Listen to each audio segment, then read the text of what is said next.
Es un placer recibirlos en el auditorio Ignacio Ramírez Calzada de la Facultad de Ciencias Políticas y Sociales para ser partícipes de encuentros universitarios con candidatos a senador, presidente municipal y diputado federal y local por el Estado de México, al conversatorio Nuevas leyes, mejor gobierno y corrupción cero. Para dar inicio, interviene con mensaje de bienvenida y presentación del panel el doctor Marco Aurelio Cienfuegos Terrón, director de la Facultad de Ciencias Políticas y Sociales y anfitrión de este conversatorio.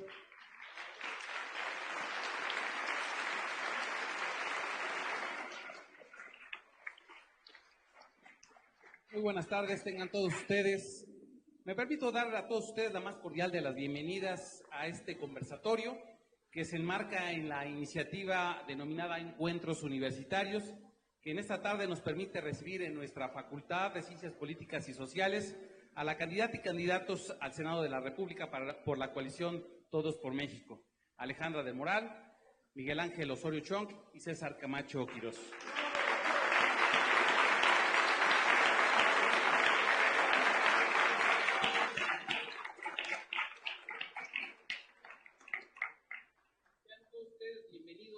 Nuestra universidad, que es un referente nacional e internacional por su calidad académica, de investigación y difusión de las ideas. Así lo demuestran los diversos rankings en la que ubican a esta universidad como una de las mejores a nivel estatal.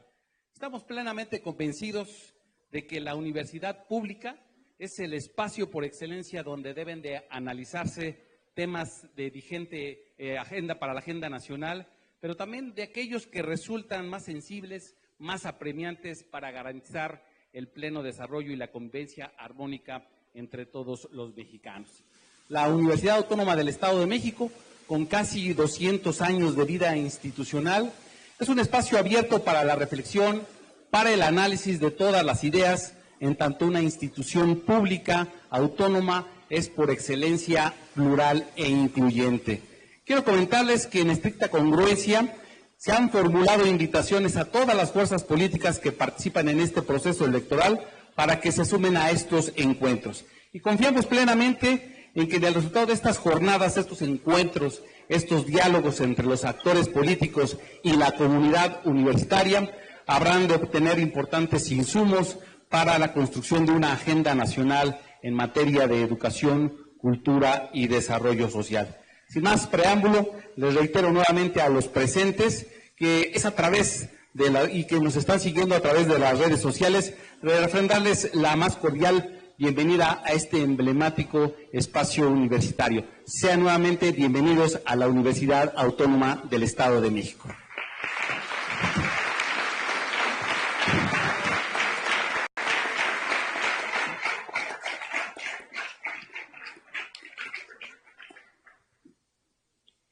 Escuchemos ahora a Mauricio Valdés Rodríguez.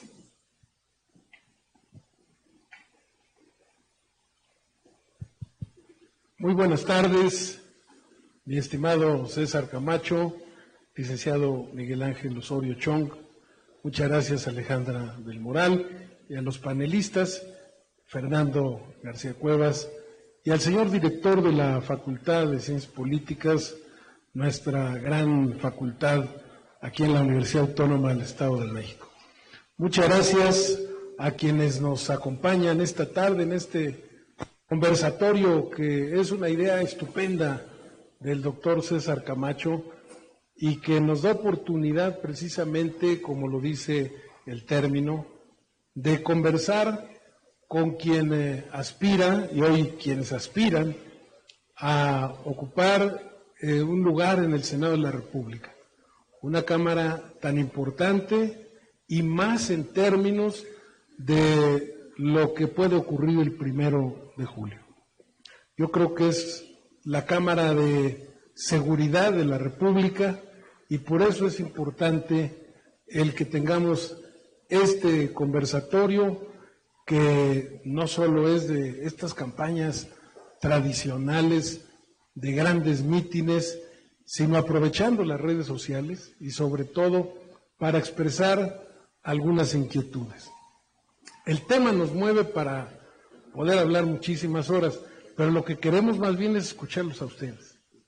Y por eso yo seré sumamente breve y solo recordando que el término Senado fue precisamente una creación en el Imperio Romano y que precisamente ese término tiene que ver con algo que el Imperio Romano formuló, que es precisamente una carrera para ascender a ese lugar después de haber pasado desde regidores. Tenían que cubrir una carrera como regidores de caminos, de agua, etcétera, para ir conociendo todo lo que era la actividad de las comunidades. Y así fueron subiendo a procónsules, a cónsules, hasta llegar precisamente al Senado. Y por eso quienes llegaron al Senado fueron verdaderas autoridades, filósofos, políticos, políticos con mayúscula, porque lo que precisamente lograron en el Senado romano fue reunir esta calidad intelectual que no es otra cosa sino producto de la inspiración que ya Platón y Aristóteles, entre otros, habían dejado.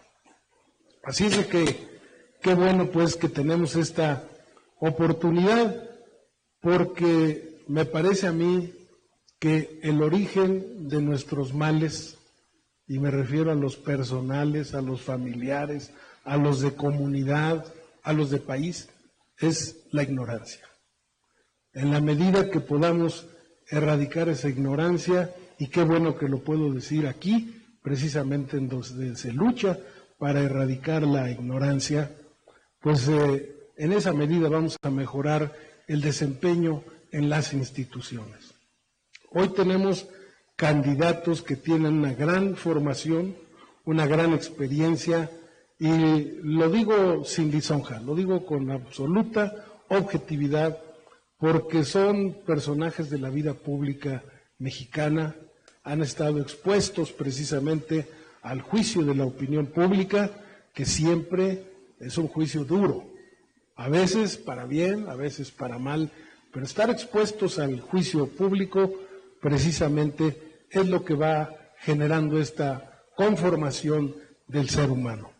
Así es de que yo creo que tenemos pues candidatos que llegan con una gran formación política, de esa que aquí se estudia, que estudiamos juntos en diversas materias, pero sobre todo porque unido a ese conocimiento, pues tenemos también la experiencia.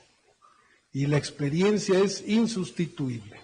Y termino solamente expresándoles en una metáfora esto de la experiencia, porque cuando un niño está jugando con los cerillos y su papá le dice, deja esos cerillos, te vas a quemar. El niño sigue jugando y los deja hasta que se quemó. Esperemos que no tenga que sucedernos eso con las instituciones de la República y que aprovechemos bien la experiencia. Enhorabuena y muchas gracias por la participación en este conversatorio.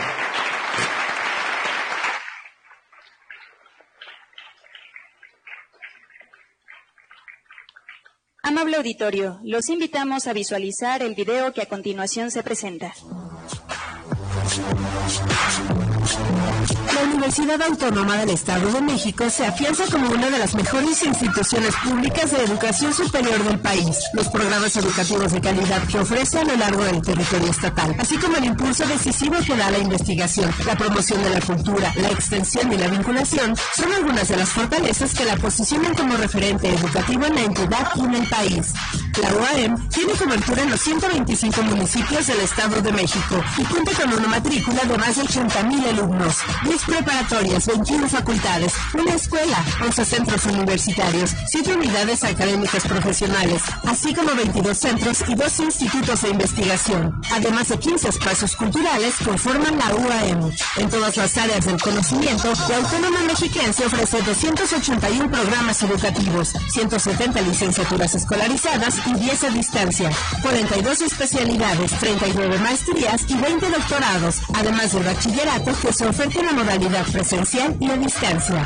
La calidad de sus programas educativos posiciona a la Universidad Autónoma del Estado de México como una de las mejores dentro del concierto de universidades públicas estatales. Recientemente, QS Corporate Simmons y el Ranking Mundial de Universidades en la Web reconocieron la calidad y excelencia de la UAM al ubicarla como una de las 10 mejores instituciones de educación superior de nuestro país. De igual manera, por el prestigio que le distingue en el ámbito nacional y en el que empieza a traer en el internacional, su pertinencia académica y la calidad con la que realiza sus labores sustantivas, fue reconocida por QS con el distintivo 3 estrellas. Es la primera universidad que ingresó su plan de estudios a nivel superior al Sistema Nacional de Bachillerato, contando a la fecha con los nuevos planteles de su escuela preparatoria con el reconocimiento que otorga el Consejo para la Evaluación de la Educación del Tipo Medio Superior.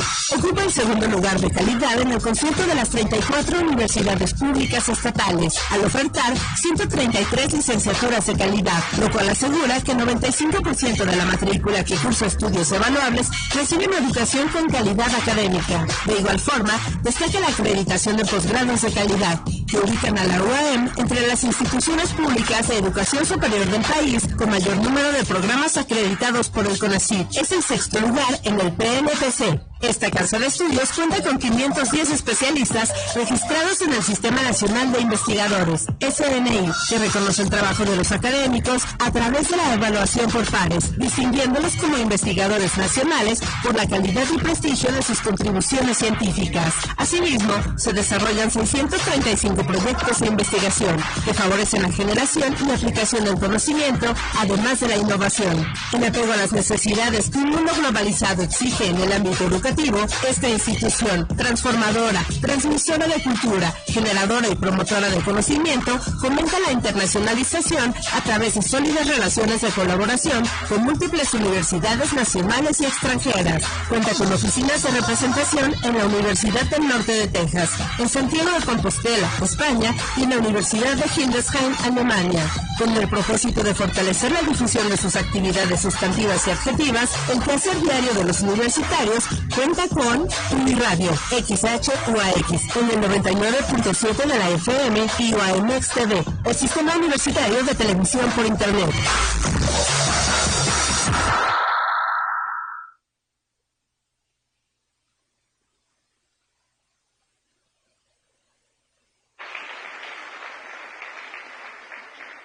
Acto seguido, el doctor Marco Aurelio Cienfuegos Terrón, nuestro anfitrión de esta tarde, da la explicación de la mecánica de la mesa. Gracias. Procedo a explicar la dinámica de este conversatorio a nuestros panelistas. Contamos con 2 paneles en los cuales cada participante podrá disponer de hasta 10 minutos por turno.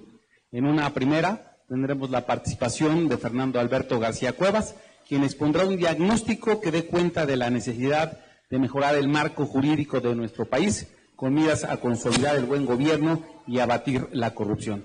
Después de ello, escucharemos a nuestros expertos, Jimena Puente de la Mora, José Fernández Santillán, para después escuchar a los candidatos Alejandra del Moral y a Miguel Ángel Osorio Chong. Tras este primer panel, daremos paso a una ronda de preguntas y respuestas con la participación del público asistente. Y en un segundo panel volveremos a escuchar a nuestros expertos y a los candidatos Miguel Ángel Osorio Chong y a César Camacho Quirós. Antes de cederle uso la palabra a Fernando Alberto García Cuevas, me voy a permitir dar una breve semblanza de su currículum. Fernando Alberto García Cuevas es maestro en Gobernanza Estratégica y Comunicación Política en la George Washington University. Tiene estudios de Administración en Negocios, Desarrollo Político, Desarrollo Humano, Métodos de Programación Neurolingüística, experto en prospectiva. Ha sido síndico procurador, presidente municipal, diputado local, diputado federal, coordinador de los diputados federales. Ha tenido diferentes encomiendas en el gobierno en los 3 niveles, estatal, municipal y nacional. Ha sido subsecretario y ha sido también consultor internacional en diferentes áreas. Tiene diversas publicaciones y conferencista a nivel nacional e internacional. Tiene usted el uso de la palabra, Fernando Alberto. Muchas gracias. Muy buenas tardes. En primer lugar, quiero destacar que para mí es una gran distinción tener el privilegio de participar en este conversatorio que aborda temas fundamentales y prioritarios para nuestra sociedad en el país entero, por supuesto, en el Estado de México, que tiene que ver desde luego con la aspiración, el propósito de tener un mejor gobierno y también el de abordar seriamente el tema de la corrupción, con la consigna de corrupción cero.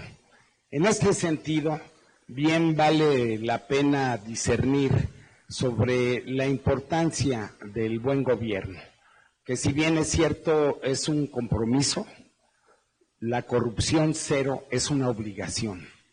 El compromiso que tiene que ver con el buen gobierno parte desde la descripción y clasificación que la propia Organización de las Naciones Unidas ha realizado sobre este tema, en donde enlista cuando menos 8 elementos fundamentales que son los que caracterizan o los que definen un buen gobierno, que va desde el grado de la participación ciudadana, la eficacia de la operación y funcionamiento de las instituciones públicas, el tipo de gobernanza que se responsabiliza de la vinculación entre el gobierno, en este caso de la República, los estados y los municipios, la eficacia y fortalecimiento de las instituciones públicas, de los estados, de los municipios y, por supuesto,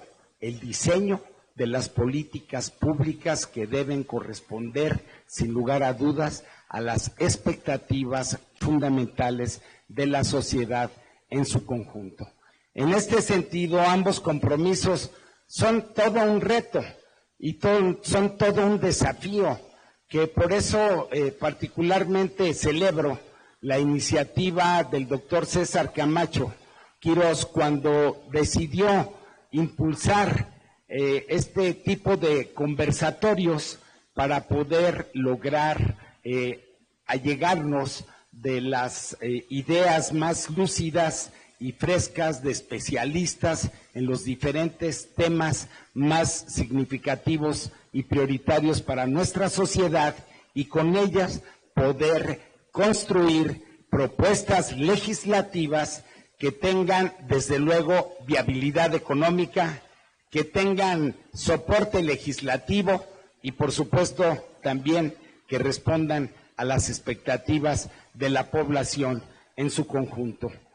En este sentido, César Camacho ha planteado de forma reiterada la necesidad de llegar al Senado de la República, por supuesto que no con las manos vacías, por supuesto que no con la intención de a ver qué corresponde hacer, sino llegar de manera contundente con un paquete de propuestas legislativas de tercera y cuarta generación que le permita impulsar desde esa trinchera del Senado de la República las reformas que contribuyan en coordinación con la Cámara de Diputados, con el Congreso de la Unión, a soportar las acciones y decisiones que en su caso debe tomar el Ejecutivo Federal. En este sentido, lo que tiene que ver con el buen gobierno, vale la pena reconocer algunas vulnerabilidades que tenemos actualmente. Una de ellas es un nivel de confianza ciudadana que se encuentra de algún modo afectada por diferentes eventos y circunstancias. Es por lo tanto un imperativo, desde luego, recuperar la confianza, no solo individual, sino socialmente y en nuestras instituciones para poder aprovechar íntegramente el potencial de la sociedad mexicana para enfrentar los grandes retos. Segundo, necesitamos dar paso a la instauración de una gobernanza participativa, en donde la participación de la sociedad en su conjunto, la sociedad organizada, interesada en los diferentes temas que incumben en su conjunto a la sociedad, para poder influir y para poder determinar el rumbo de las políticas públicas que ciertamente brotan bien de la iniciativa de los legisladores federales, bien del Ejecutivo Federal, pero que en conjunto vienen a construir propuestas de solución a través de las políticas públicas para resolver los grandes problemas que tenemos. Por otro lado, hay desigualdad social, no lo podemos negar. Hay una desigualdad social lacerante en muchos sentidos y que México no es la excepción. Hay una desigualdad creciente en todo el mundo y México pues no es la excepción. Lo que da como resultado también tener una población de gentes que de alguna manera no logran superar los rezagos y las carencias y las faltas de oportunidades suficientes para poder allegarse una vida de satisfacción personal, familiar y colectiva. En este sentido, es un imperativo también hacer una profunda reestructuración del gobierno de la República. ¿Para qué? Para hacer una revisión cuidadosa de la distribución del presupuesto nacional, para privilegiar que la mayor parte del presupuesto vaya al impulso del desarrollo de la sociedad en su conjunto. Dar paso a una transformación radical, por ejemplo, de la política social, una transformación radical que dé el salto cuántico de la política asistencialista a una política que le dé la oportunidad al ciudadano, a la persona afectada por la pobreza multidimensional y tenga la posibilidad real de empoderarse y de utilizar las herramientas y las posibilidades y las oportunidades que el sistema gubernamental pone a su alcance para que pueda entrar en el terreno de la autosuficiencia, recuperando así su dignidad y recuperando también la posibilidad de tener una mejor calidad de vida. En este sentido, también vale la pena referir, aunque sea de manera de pincelada, lo que tiene que ver con la corrupción.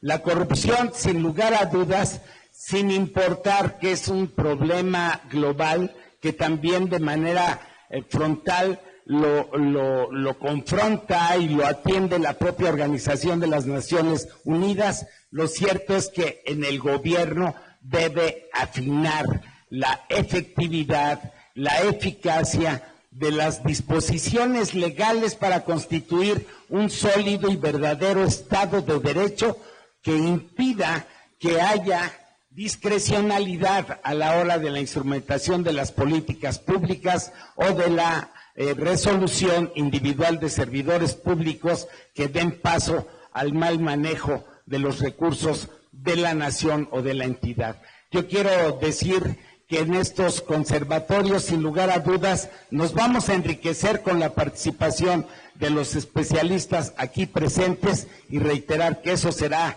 la base para la integración de políticas, propuestas legislativas que sin lugar a duda se ocuparán un papel protagónico en la próxima legislatura federal para bien de todos los mexicanos. Muchas gracias.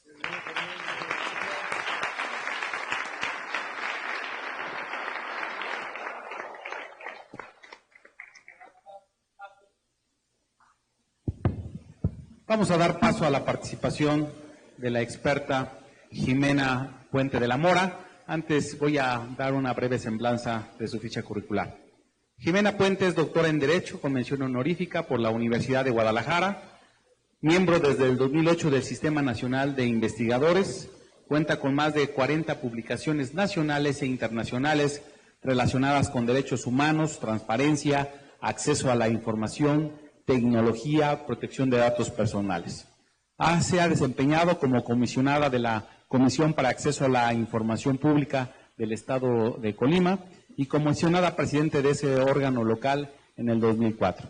Fundadora y presidenta del Sistema Nacional de Transparencia, Acceso a la Información y protección de datos personales. Cuenta con un sinnúmero también de publicaciones sobre el tema y tiene usted el uso de la palabra hasta por 10 minutos. Muchísimas gracias, doctor. Muchísimas gracias por esta invitación. Celebro y aplaudo y reconozco esta iniciativa del doctor Camacho para tener estos conversatorios y la posibilidad de estar en esta universidad, en este recinto tan importante, conversando y exponiendo algunos puntos de vista sobre las ideas para lograr un mejor gobierno y corrupción cero. Antes de empezar, quiero reconocer que es para mí un privilegio realmente estar con tan distinguidos miembros de este conversatorio que han tenido responsabilidades sustanciales para la vida del país y eso les da una autoridad muy especial para elaborar estas propuestas de mejora que creo que es un interés que compartimos todas y todos. ¿Cómo hacer de México un mejor país? Empezamos entonces con estas ideas. Adelante, por favor. El tema de la corrupción lo ha diagnosticado el propio Banco Mundial. Combatir la corrupción es un objetivo para erradicar la pobreza extrema. La misma Organización de las Naciones Unidas, en los Objetivos 2030 de la ONU, señala conjuntamente paz, justicia y fortalecimiento de las instituciones y es ahí precisamente donde viene, y esto siguiendo con esta magnífica introducción del tema, el combate a la corrupción. Tenemos que lograr estrategias que puedan sumar en un problema que se da en todos los niveles y que no es exclusivo también de México.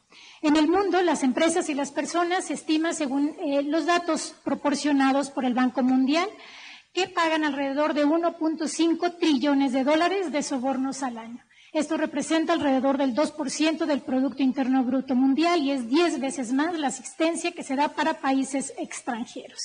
Y un país capaz, y creo que aquí es donde nos conjuntan estas propuestas de combatir la corrupción, puede utilizar sus recursos humanos y materiales de manera más eficiente para atraer más inversión, tanto en el propio país como inversión extranjera, y crecer más rápidamente. Siguiente, por favor. 3 acciones fundamentales, compromisos creíbles y a lo largo del tiempo para que aunque cambien las circunstancias sea una cuestión permanente. El combate a la corrupción no debe ser de coyuntura, no debe ser de circunstancias, tiene que haber un compromiso permanente. Coordinación, es decir, no solo atañe al gobierno, no solo atañe a la administración, no solo atañe a las empresas o a los ciudadanos, debe de ser copartícipe en estos 3 niveles y a través de normas y parámetros. Y también la cooperación, todos los que tienen que cumplir con la parte que nos corresponde. Siguiente, por favor. Tenemos que pasar del planteamiento tradicional de invertir del diseño de la forma de las instituciones por la función de las instituciones, es decir, ¿qué hacemos con las instituciones que ya están creadas? De pasar de fomentar solamente la capacidad de las instituciones para aplicar políticas, pasar y ver cómo esas instituciones combaten las asimetrías del poder. Pasarse también de solamente decir el cumplimiento del Estado de Derecho o la ley en el papel, a saber cuál es el papel que tienen las leyes, y me parece que la conjunción de ambas cámaras, tanto senadores como diputados, van a tener un papel relevante ante esto. Siguiente, por favor. Combate a la corrupción. Me parece fundamental señalar 5 conceptos principales.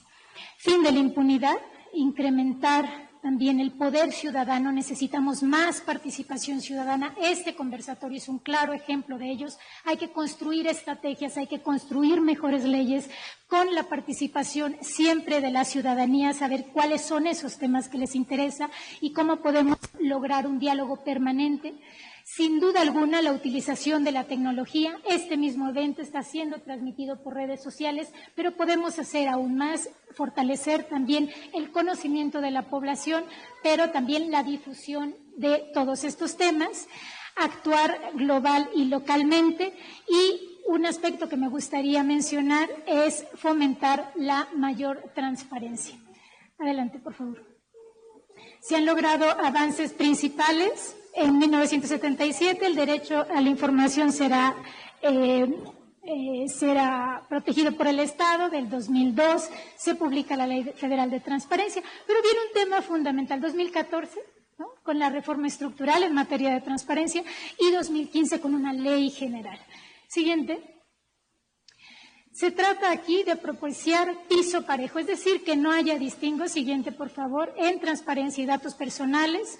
Se crea, y esto me parece un logro que hay que reconocer, como Estado mexicano, el Sistema Nacional de Transparencia, trabajar hombro con hombro los estados de la República, se crean mayores obligaciones, se crea la responsabilidad de tener una plataforma nacional de transparencia. Siguiente.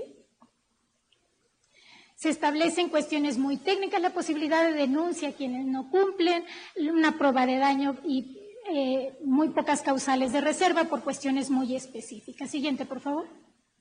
Sujetos obligados, hoy como nunca en este país se tiene una obligación muy clara.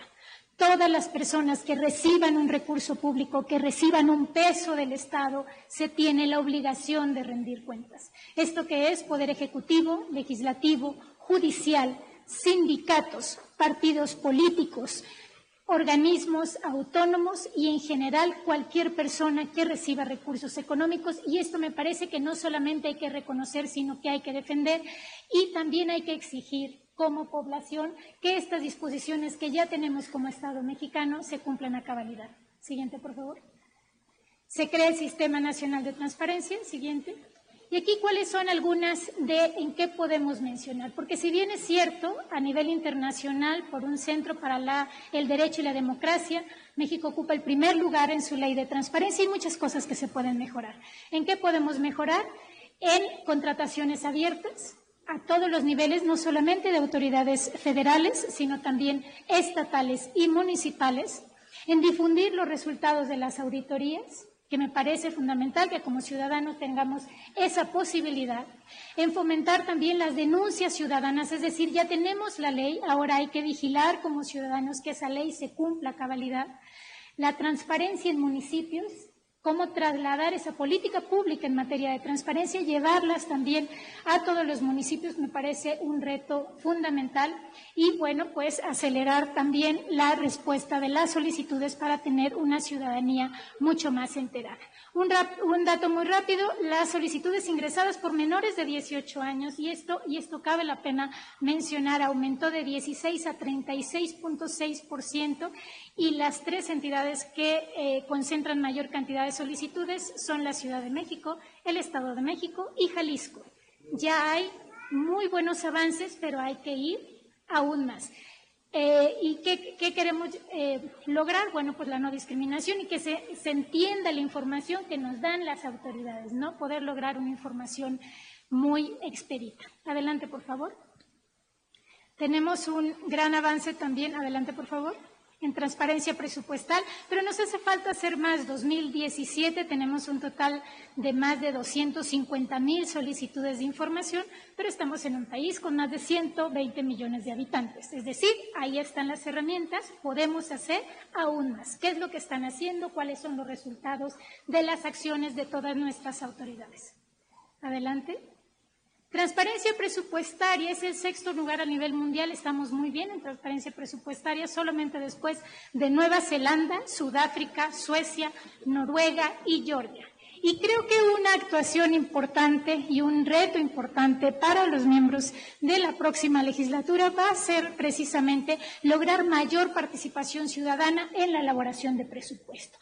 Estos ejercicios que se están fomentando podemos hacerlos de manera más continua, la vigilancia por parte del Congreso durante la implementación del presupuesto, en esto podemos mejorar como parte del Estado mexicano, mantener un debate ciudadano sobre la política presupuestaria antes de la presentación del Ejecutivo del presupuesto y asegurar que un comité legislativo realice y publique en línea un informe sobre la implementación del presupuesto a lo largo del año. Estas son las propuestas en concreto en materia presupuestaria que les quería compartir y sobre todo terminar con un par de ideas. Necesitamos lograr un control democrático ciudadano para lograr un verdadero Congreso abierto. Y aquí hago la invitación a instituciones académicas tan importantes como esta gran universidad, a la sociedad civil organizada, a pues la academia que se sumen a un papel proactivo y continuo de diálogo con las instituciones y con el Poder Legislativo para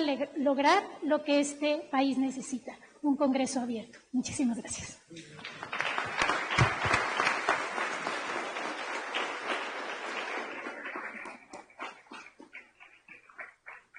Toca el turno a José Fernández Santillán.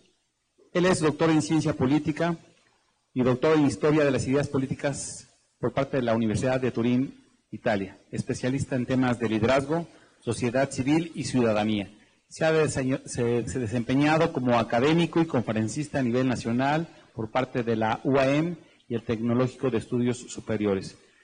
Es investigador nivel 3 por parte del CONACYT y desde luego que tiene diversas obras y ha publicado una decena de obras que tienen que ver con política, gobierno y sociedad civil. Fue ganador del Premio Nacional de Administración Pública en 1980. Es editorialista de diferentes medios de comunicación. Tiene usted el uso de la palabra, doctor Fernández Santillán. Muchas gracias. Ante todo, gracias, señor director, y felicidades por el informe que rindió hoy en la mañana. Segundo, César Camacho, muchas gracias por la iniciativa de acercar a las instituciones educativas con la actividad política, porque no siempre ha sucedido así en nuestro país. A veces las instituciones gubernamentales han estado alejadas de las universidades. Y hoy mismo en América Latina hay países en donde los gobiernos están atacando a las universidades, como en Nicaragua, hay que decirlo. De otra parte, retomo lo que dijo Mauricio Valdés en el sentido de recordar a los clásicos del pensamiento político, especialmente a los romanos. Y hay uno que me recordó precisamente tu intervención, Mauricio, y que se llama Polibio. Él era griego y lo trasladaron a la fuerza a Roma y distinguía el buen gobierno del mal gobierno. Nuestro tema es el buen gobierno y el mal gobierno. Y hay dos criterios muy simples, pero muy importantes que conozcamos de lo que, cómo distinguir el buen gobierno del mal gobierno. El buen gobierno es el que respeta la ley. Estamos hablando, primera tarea, respetar la ley.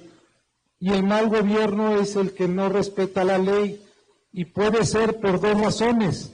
Uno, o por exceso de poder, por arbitrariedad, o por defecto de poder, porque no puedes aplicarlo y aparecen zonas grises en el país en donde la delincuencia organizada está tomando el poder, ¿no? Y la otra, gobernar para todos o gobernar nada más para unos cuantos. Y la corrupción tiene que ver con eso. La corrupción es un ejercicio fuera de la ley y que además se ejerce para unos cuantos. Y eso es un mal endémico en nuestro país. Señor director, le pido, dijeron 10 minutos, al 9º minuto me hace favor de callarme. Convengamos en que las dos demandas más sentidas del electorado en estas elecciones han sido, por una parte, frenar la violencia y por otro, combatir la corrupción. En vista de que el tema motivo de esta reunión es el de la lucha contra la corrupción y el buen gobierno, yo diría, para comenzar, que el problema del mal manejo de los recursos públicos y su canalización hacia caudales privados es un mal endémico en nuestro país. Con ello no quiero decir que sea irresoluble, sino que su erradicación requiere esfuerzo e imaginación de todos. Estábamos platicando antes de iniciar esta conversación que en las nuevas políticas públicas lo que se está viendo ya no es la imposición tecnocrática de que de unas oficinas de unos iluminados salen ciertos tipos de políticas, sino lo que ahora se está viendo en innovación gubernamental es la participación del sector público, del sector privado, del sector académico, de los trabajadores y de la sociedad civil. A este tipo, y eso lo están haciendo las mejores democracias del mundo. Simplemente ustedes revisen el ranking, el Democracy Ranking, que pone a las 5 mejores democracias del mundo, como son Suecia, Dinamarca, Islandia, Suiza y algún otro país, casi todos nórdicos, y lo que están haciendo en materia gubernamental es la de convocar a todos a conversatorios y luego definir las políticas públicas.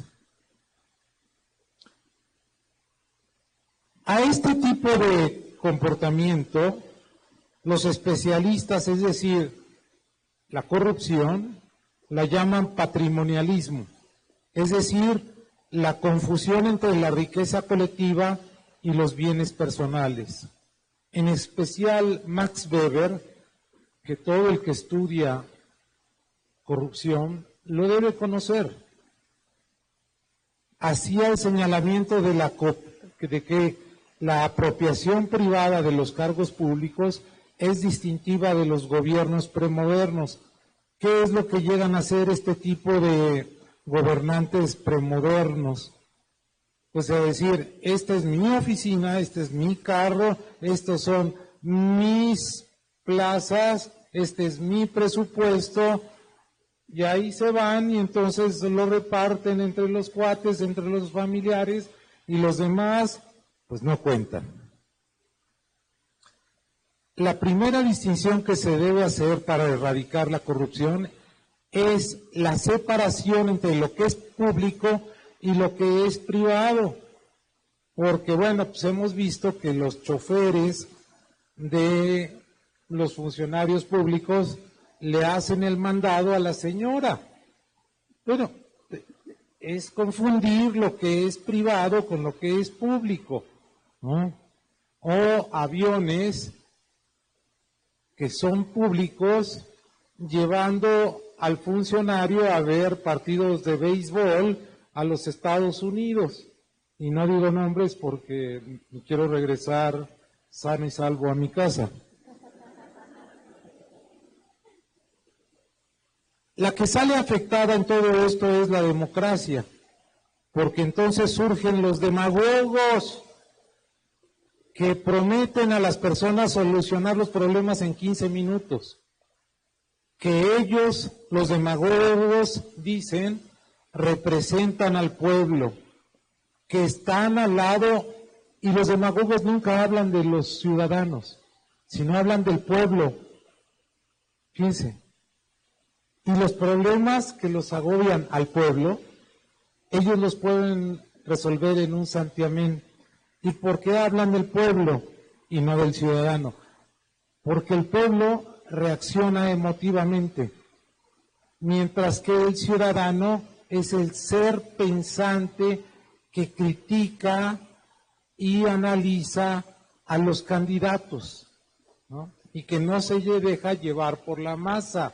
¿Qué es lo que está pasando y cuál es la lucha política que se está dando hoy en México entre esos que reaccionan emotivamente y con los que no se puede hablar, y la gente que trata de pensar, que ir más allá, de analizar las propuestas y no irse con la finta, como se dice? Esa es la cantarela o la cantaleta con la que los líderes y partidos populistas han engrosado sus filas en todo el mundo. El populismo es un mal que afecta no solamente a México, sino a todo el mundo. Por ejemplo, Donald Trump anduvo pregonando en su campaña que limpiaría el pantano, Drain the Swamp, en Washington, lo que significaba hacer tabla rasa de los políticos corruptos en la capital de Estados Unidos. Buena frase para ganar adeptos. Y ganó. Pero ¿qué es lo que está pasando ahorita? Que la realidad le está golpeando duramente. Ahora el magnate neoyorquino está metido en un severo lío con la trama rusa, una serie de demandas por acoso sexual. Cada día le sale una nueva. Parece que es bastante inquieto el tipo. Indicios de obstrucción, indicios de obstrucción de la justicia, investigaciones sobre el mal manejo de sus empresas y también negocios turbios en Rusia y quién sabe cuántas otras cosas.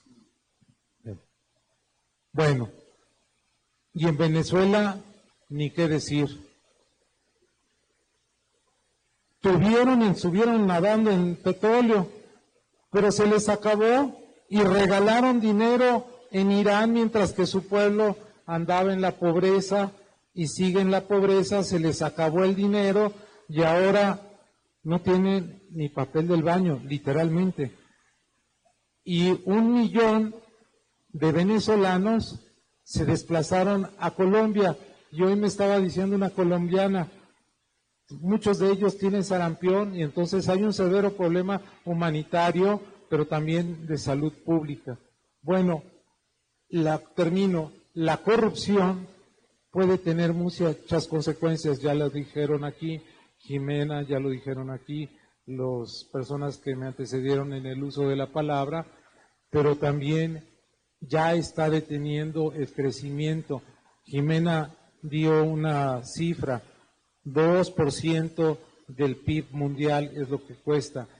En México se eleva al 10% del PIB, o sea, nos está costando ya el crecimiento económico. Muchas gracias.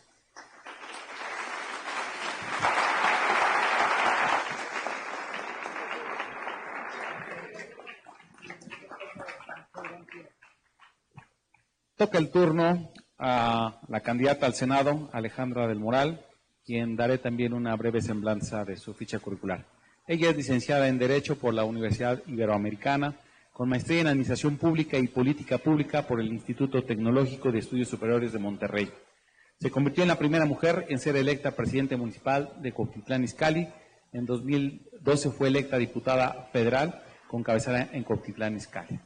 En 2017 toma protesta como presidenta del Comité Directivo Estatal del PRI en el Estado de México y en ese mismo año es designada como secretaria de Desarrollo Económico del Gobierno del Estado de México. Actualmente es candidata al Senado de la República por el Estado de México. Tiene usted el uso de la palabra. Muchas gracias. Gracias, director. Gracias a todos los panelistas, muy en especial a mi compañero de fórmula, el doctor César Camacho. Muchas gracias, doc, por compartirme y permitirme estar con usted en estos conversatorios. Y qué decir de nuestros panelistas, tanto Jimena, gracias por estar en el estado más bonito de la República, después de algunos otros como Colima o Hidalgo, pero gracias. Gracias, Fer, Mau, muchas gracias a todos y cada uno. Extraordinaria exposición. Sí puedo decir, no sabré más de los que están de este lado, pero tengo una clara visión de qué queremos llevar, a dónde queremos ir. Y quiero, permítanme también hacerlo, saludar a mi amiga y candidata a presidenta municipal de Metepec, Caro Monroy. Muchas gracias, Caro, por acompañarnos el día de hoy.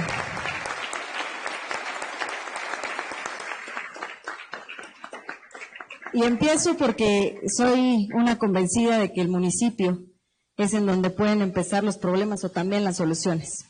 En los municipios empieza el desarrollo urbano, en los municipios empieza el crecimiento, en los municipios empieza la educación. En los municipios es donde empezamos a generar, o somos la autoridad más cercana a la sociedad, las presidencias municipales, y yo creo que ahí también es donde tenemos que empezar.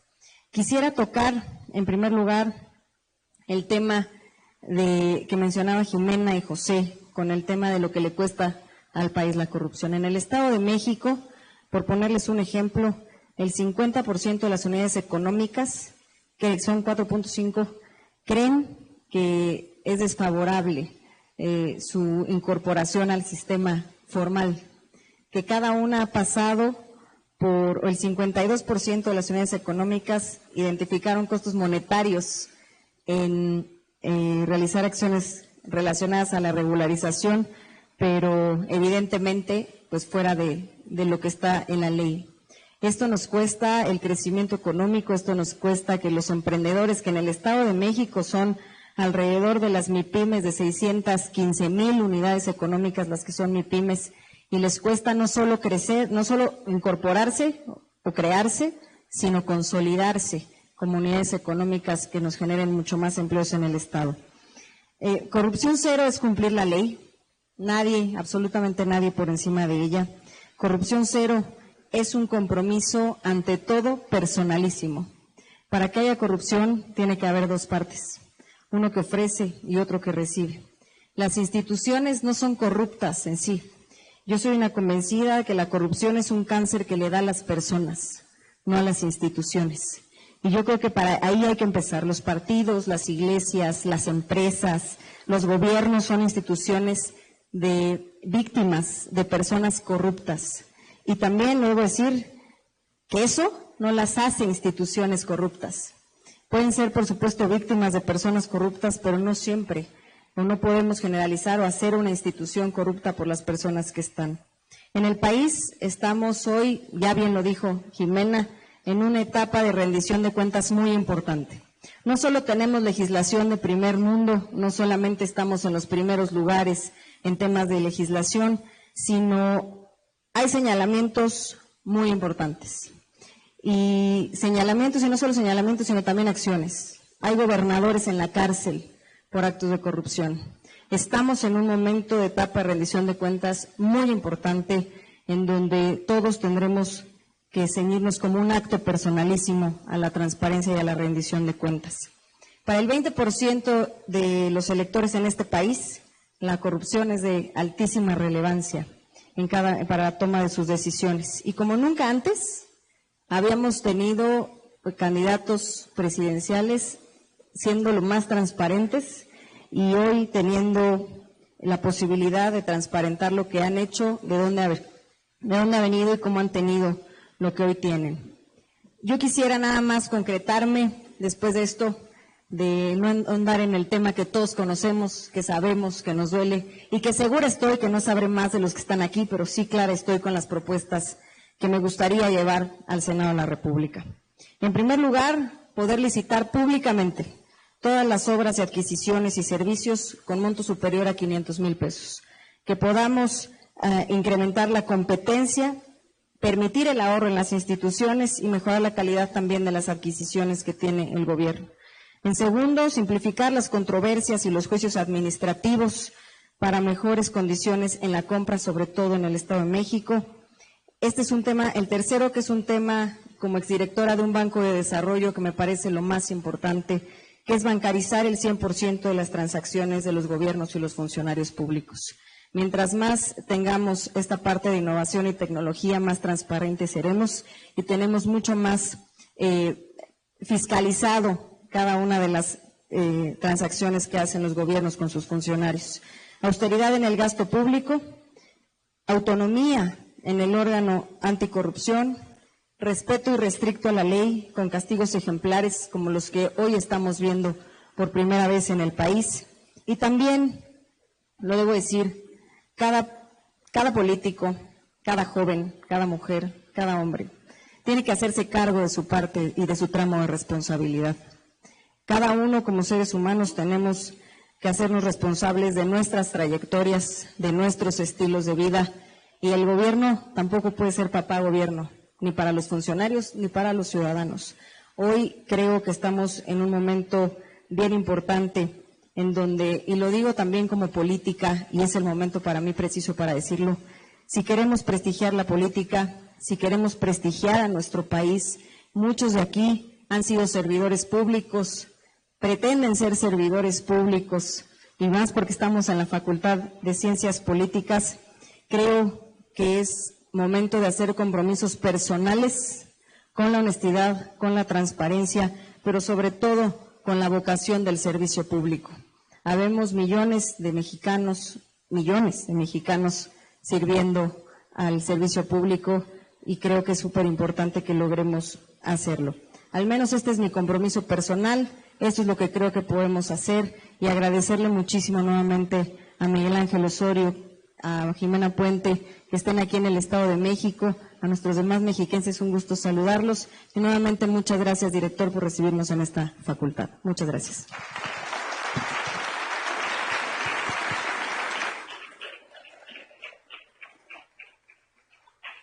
Es tiempo de escuchar al candidato al Senado, a Miguel Ángel Osorio Chong. Tiene usted el uso de la palabra.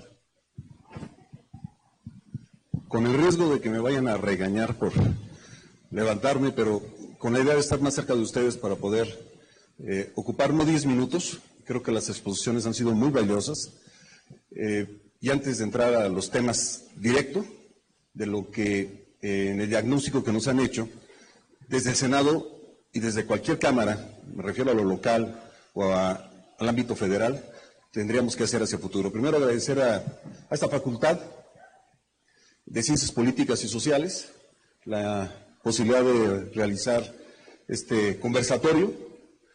En segundo lugar, la idea que tiene César Camacho, quien conozco desde hace muchos años, una amplia experiencia legislativa, gubernamental, de servicio público, pero sobre todo con una gran sensibilidad para hacer este tipo de encuentros.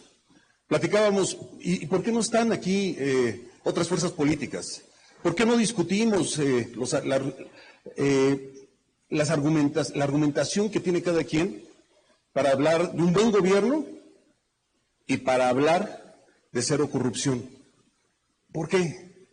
¿Por qué si se les ha invitado no acuden y no están? ¿Será que falta de ideas?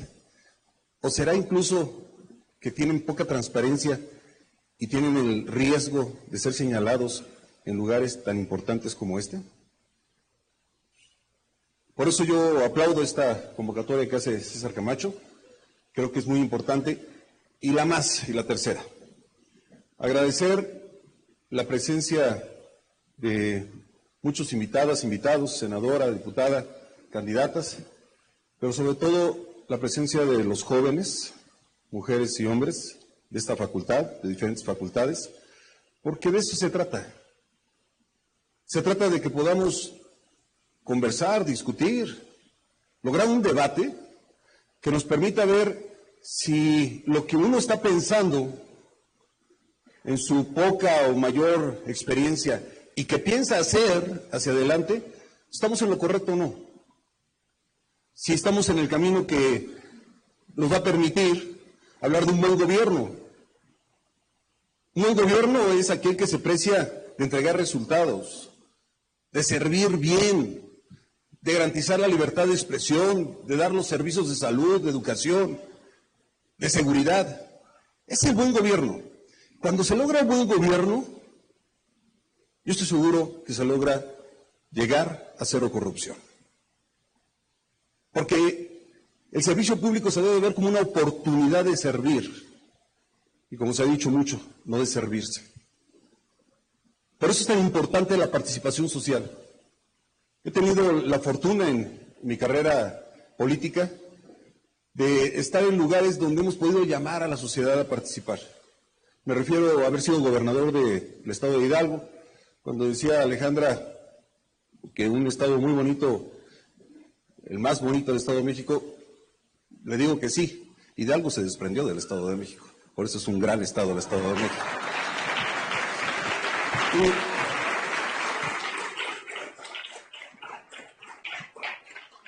Y lo que yo digo es, tenemos un reto hoy por delante. Miren, si no hacemos que las y los políticos, en cualquiera del orden de gobierno, el ámbito de responsabilidad, respeten la ley, como lo dijo Pepe Fernández, estaríamos en el peor de los mundos. Esa debe de ser nuestra preocupación hacia adelante, porque escuchamos en discursos de algunos que dicen, yo voy a hacer, yo voy a cambiar, yo voy a transformar. No, no, no, no, no, no, no, no, no. Tiene que sujetarse al imperio de la ley. Tiene que hacerlo por las vías institucionales y no por la vía de las ocurrencias. No por decisiones unipersonales. Eso volvería a lastimar a nuestro país. Ya lo vivimos, ya lo pasamos. A los mexicanos y ustedes que están en esta carrera, saben que nos costó muchísimo tiempo y mucho trabajo formar nuestras instituciones que hoy tenemos. Y seguimos haciendo instituciones. Y no se debe a un gobierno o a un partido político, es el ejercicio, el esfuerzo, el reclamo y la exigencia de la propia sociedad. Hoy aquí ya se dijo de transparencia, lo dijo muy bien Jimena, es una experta en el tema. Pero en tema de corrupción se ha hecho un robusto sistema anticorrupción en el que por delante lo que tenemos que hacer nosotros es ponernos de acuerdo de quiénes van a estar al frente de estos lugares. Se llevan discutiendo 2 años quiénes van a ser el fiscal anticorrupción, el fiscal de la nación, y no se ha podido llegar a ningún acuerdo. ¿Por qué? Porque se vuelve a politizar el tema. Porque unos quieren poner a alguien conocido, otros a alguien con el que haya relación, y otros quieren poner a alguien puro. Y yo creo que los 3 caminos son erróneos. Tenemos que buscar a alguien que venga con la gran capacidad de estar al frente de estas instituciones y simplemente se apegue a la norma y, por supuesto, castigue a quien comete actos al margen de la ley. Hoy escucho con preocupación, por eso les digo el reto que tenemos en este proceso electoral, que alguien dice, yo les voy a mandar a los 3, de esos 3 va a ser porque yo los conozco. No, no, no, si no es porque yo los conozco, tienen que pasar la evaluación de la propia sociedad para después llegar a las cámaras y desde ahí tomar la determinación de quiénes serán estos fiscales. Para ya no estar discutiendo del tema, porque nos detenemos tanto en el tema de la corrupción, con justa razón, por estos escándalos enormes, pero nos detenemos tanto que no dejamos avanzar al país como debe de ser. El tema de la corrupción debemos ya de hacerlo, de erradicarlo, para que el país crezca con mayor facilidad, para que estos recursos que se desvían se puedan aplicar de manera eficiente y para que entonces podamos lograr el reencuentro, la unidad entre las y los mexicanos.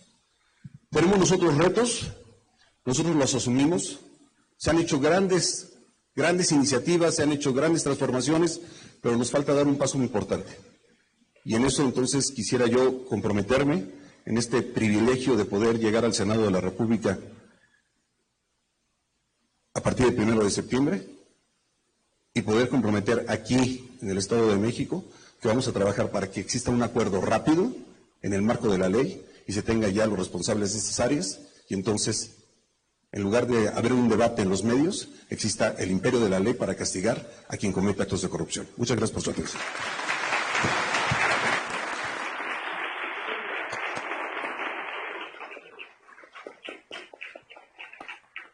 Bien, cerramos este primer segmento y damos paso a la participación del público de la comunidad asistente. Si nos apoyan a efectos de poder bajarle el micrófono.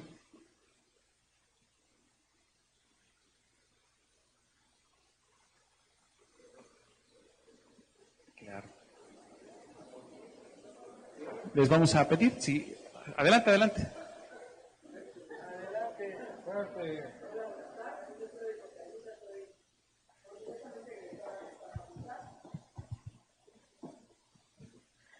Les comentaba, me llamo Rosalinda, soy orgullosamente egresada de esta facultad. Me invita mi amigo Josué, muchas gracias. Cuando uno estudia, la verdad es que poco, o sea, sí conocemos todos estos temas, pero no a una institución. Tengo la fortuna de pertenecer a un instituto federal y la verdad es que me consta que los titulares muchas veces no son los que más gozan de ser corruptos. Mi pregunta y mi súplica para ustedes que van a ser nuestros representantes, no tengo la menor duda, es que pudieran hacer algo con el sindicalismo en México, que además yo leí bastante cuando estaba en la universidad, y que es de verdad, lo digo aunque pise varios callos, es un problema. Las personas que llevan 35, 30, 28 años en las instituciones, de pronto ya no quieren regalarle ni un minuto más al instituto, que bastante hace por ellos, y llevamos generaciones jóvenes a querer tratar de cambiar eso, a querer luchar por México y por nuestro país, y nos topamos con pared, literal. O sea, con pared porque no hay manera que nos dejen pasar, no hay manera que ellos aporten algo al instituto, y la verdad es que en ese sentido yo lo único que ruego es el fortalecimiento de la transparencia en la gestión pública, comités internos contra la corrupción que de verdad sancionen. En mi instituto tenemos un buzón de quejas y de sugerencias que nunca ven nuestros derechohabientes llegar a un buen puerto cuando están denunciando a un servidor público corrupto. Muchas gracias.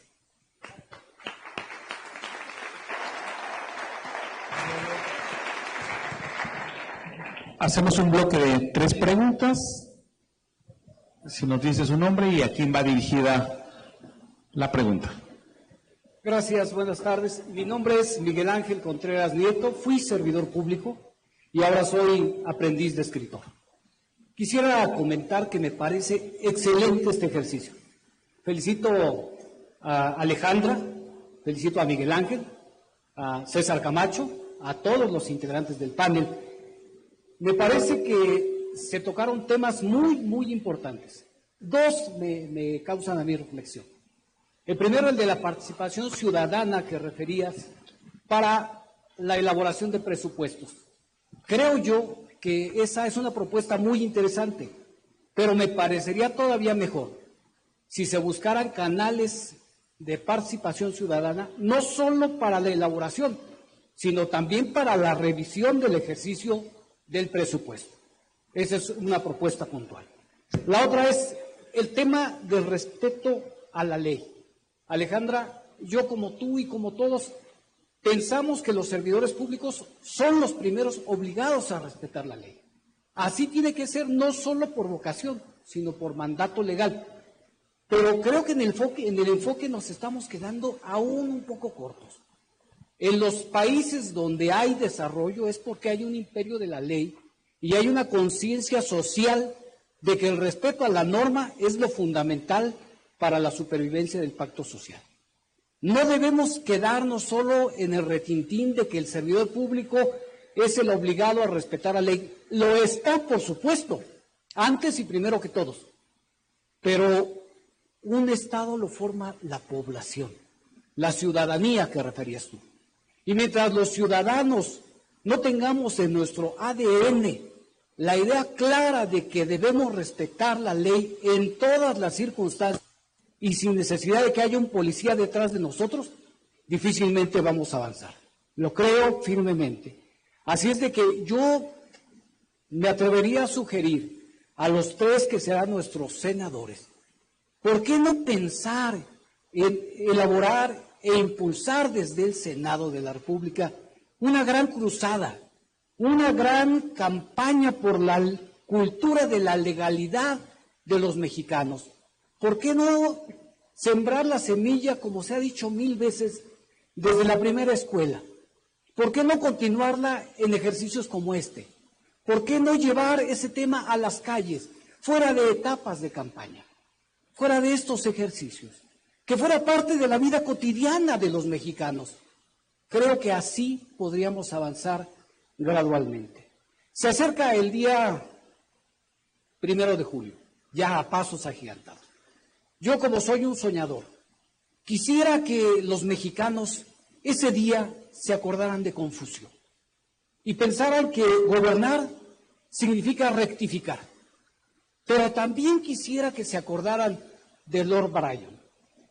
Lord Bryan decía que apenas son suficientes 1000 años para formar un Estado, pero que bastan una hora para reducirlo a polvo. Muchas gracias.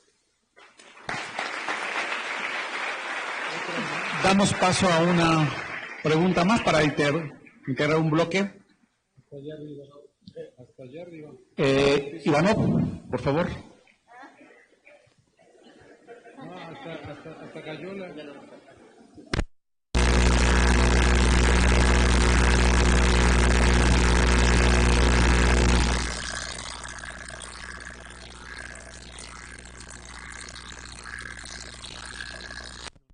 Para evitar que gente corrupta llegue al gobierno. ¿Son los mejores? Sí. ¿Por qué? Si no son los mejores, ¿qué hace falta? Es todo. Gracias.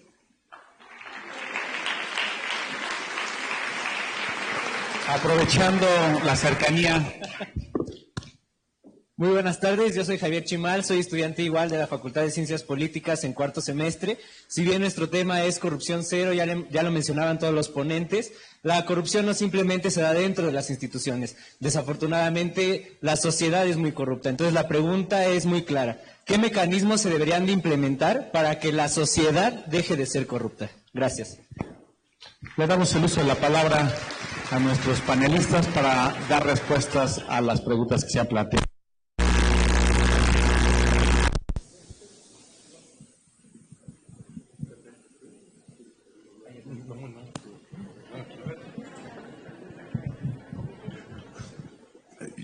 Trato dos o tres y para que los demás también puedan participar.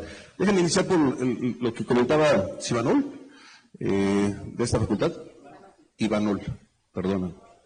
Mira, el PRI es un partido muy grande en su militancia, muy plural, como seguramente hoy lo son otros partidos políticos. Y para que tú puedas ser candidato entras en un proceso no solo de selección, sino también de capacitación, de revisión. Pero, pues desafortunadamente, no es solamente cuando llegas de candidato, sino el proceso es cuando te vuelves corrupto sobre el proceso de tu encargo. Lo que tenemos es sanciones, lo que tenemos es expulsión del propio militante. Pero también en mi instituto político, lo que hacemos es perseguir a estos corruptos. Y por supuesto ponerlos ante un juez para que llegue un proceso y se haga justicia respecto a la desviación de los recursos públicos que hubiera él cometido en detrimento de la propia sociedad. Es el PRI en este gobierno que está terminando el que señaló a los gobernadores que cometieron esos actos. Del PRI y de otros, Les recuerdo el de Michoacán, por ejemplo. Ese no hablaba de... ¿Mandé? Michoacán, que no hablaba de recursos, sino de vinculación con la delincuencia. Me tocó verlo y llevarlo. O el de Sonora, que luego se les olvida a otros partidos, que hizo una gran presa y la Nogalera y las caballerizas. Bueno, también lo señalamos nosotros. O el de Tabasco, que desde el inicio de la administración, bueno, y a nivel municipal también. Entonces, sí es bien complejo, porque pueden presentarse con una buena carta de presentación, de inicio, incluso de antecedentes de cero corrupción, y durante el proceso cometer actos a margen de la ley. Lo que tenemos es que estar vigilando, nosotros traemos ese compromiso interno de estar vigilando a quienes se desvían, señalarlos y llevarlos ante la justicia, no esconderlos, no protegerlos, como lo hacen otros partidos políticos, o incluso como otros, que no solo no los señalan, no solo nos llevan ante un juez, hoy son parte de una campaña político-electoral, hoy están al lado de un candidato a la presidencia de la República. Entonces, esa es la diferencia y nosotros seguiremos trabajando para evitar corrupción dentro de nuestro instituto político. Yo estoy convencido del tema de hacer más gobierno a través de más participación de la sociedad. Yo soy de los que creo que la política se hace de abajo para arriba. Y de abajo para arriba quiere decir que la sociedad sea la que imponga las políticas públicas. Que podamos acercarnos más, pero de verdad. Que podamos crearlas con ellos. Y no solo escucharlos, no solo llamarlos a participar como hoy, sino además retomarlas y poderlas hacer políticas públicas o leyes. Y es así entonces como vamos a evitar que haya corrupción de un lado y del otro. Sí, efectivamente, dentro de nuestra sociedad hay corrupción, pero los primeros obligados en no hacerlo deben ser los funcionarios públicos. Tenemos que ir sobre ellos para que así permeen la sociedad y para que no haya alguien que sea cómplice dentro de la sociedad de los actos de corrupción de un funcionario público. Estoy completamente convencido de que debemos de llamar desde los inicios de un joven, no solo en la casa, sino en la escuela misma, a esa cultura de la legalidad, a lo de los valores, a hacer una sociedad que piense en favor de México y no en detrimento de nuestro país. Sí, yo retomo completamente lo que ha dicho el licenciado respecto a que tenemos que hacer un verdadero esfuerzo por la cultura de la legalidad en este país, pero poniendo el ejemplo los que tienen una responsabilidad como funcionarios o como servidores públicos. A ver, dejo para... A ver, yo, Ivanov, muy rápido. En el PRI hay una comisión anticorrupción, está en nuestros estatutos, también lo voy a decir, el doctor Camacho, cuando fue presidente del Comité Ejecutivo Nacional, así lo implementó y también nos ayudó a que el 30% de los jóvenes tengamos hoy la participación en las candidaturas.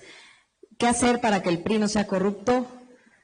Pues empezar a los que tenemos la oportunidad de empezar desde chavos trabajando por estas causas, pues hacerle una decisión personal, como lo dije ahorita.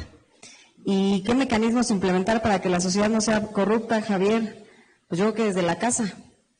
Yo creo que empieza en nuestra casa, con nuestras familias, en un tema de educación. Es más, los jóvenes salen, se echan las caguamas en la calle, ¿no? Y llega la patrulla y sale la mamá y dice, oiga, no se lo lleven porque es mi hijo. Pues, ¿cómo?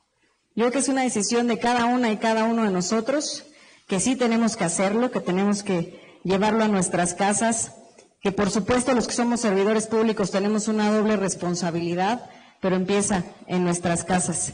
Y el tema de Rosalinda es un tema que tenemos que trabajar. Yo coincido muchísimo con lo que dice el licenciado Osorio Chong, es de abajo para arriba.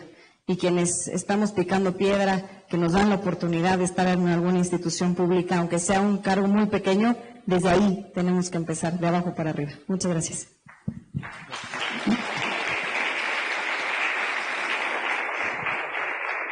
Quienes están siguiendo la transmisión a través de las redes han hecho también algunos planteamientos, algunos de ellos ya han sido contestados y abordados.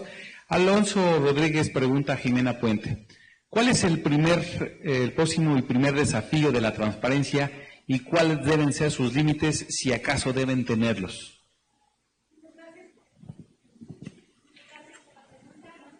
Sí, ¿se escucha? Sí. Muchas gracias por la pregunta. Yo creo que tenemos un gran desafío, ya tenemos una ley. La clave de lo que sigue es la implementación, que esa ley se aplique a todas las autoridades en todos los niveles, nivel federal, nivel estatal, pero sobre todo, así como se ha mencionado, la importancia de la participación de la ciudadanía de los municipios. Tenemos que llevar mayor transparencia a todas las autoridades, a todas las responsabilidades en los municipios. Segundo, bueno, pues tratar también de mejorar estos indicadores y de hacer la transparencia, por ejemplo, y atendiendo la pregunta de Rosalinda, la transparencia en los sindicatos, que son también los que pues son iniciales en esta ley, que no estaban como sujetos obligados y debemos de incidir en ello. Y yo recalcaría no solamente, y aquí es el foro para señalarlo, la participación ciudadana a través de la elaboración y de las políticas públicas, no solamente a través de recibir las propuestas. Tenemos que llegar a un verdadero gobierno abierto, donde la ciudadanía sea la que diga qué prioridades se tienen, qué problemas se van a resolver y estén trabajando conjuntamente con las autoridades en todos los niveles. La ciudadanía participando no solamente en el diseño de esas políticas, sino también en la evaluación y en la supervisión. Creo que necesitamos llegar a ese compromiso y sobre todo el Estado de Derecho, ¿no? El Estado de Derecho no solamente como cumplimiento de una norma, sino como respeto, como un valor que debe de ser compartido entre la sociedad y las mismas autoridades.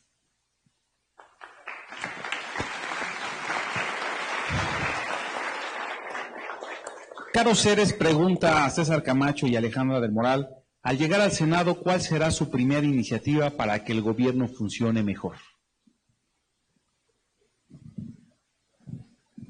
Bueno, para que el gobierno funcione mejor, la política no hace magia, eso también hay que decirlo.